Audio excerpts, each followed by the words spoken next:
তো ঘুরে খাই আমরা কোনো কেউ বাপ আমরা আজকে অত্যাধুনিক রান্না রান্না কি কতটুকু ফাট হয় না হয় এটা ডিমগুলো দেখো না ডিম আন্ডাটা দেখাও এই দেখুন আপনি কাঁচা মরিচ একটু করে দিবেন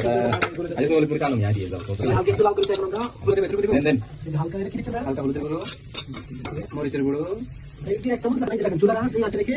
লবণ রাখতে হবে মতো এবার মতো লবণ দিবেন দর্শক এখানে আমাদের হাত ধরে তারপর আমাদের চাকুল দেওয়া করবেন জিরা গুঁড়া দিচ্ছেন আবার একটু ধনিয়া গুঁড়া দিচ্ছেন আচ্ছা দিয়ে দিচ্ছি পরিমাণ মতো চিনি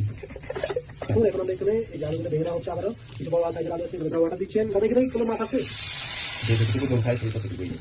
কেটে দেওয়া হবে রেডি করে দেওয়া হবে আপনারা একটু কেটে নেবেন যেহেতু এর ভিতরে মশলা ঢুকে না না একটু ভালো দিবেন হালকা ভাই সুন্দর দিকে ছেড়ে দিচ্ছি দেবেন যেমন হালকা তো আরো যোগ করতে পারবেন সমস্যা নেই আমরা দেখি ভালো মরিচ কম লাগবে আচ্ছা দিয়ে লিখে রাখবো দেখে আমাদের থাকবে না যাতে আমরা একটা খাওয়ার জন্য পরিবেশন ঢুকতে যাই না আসলে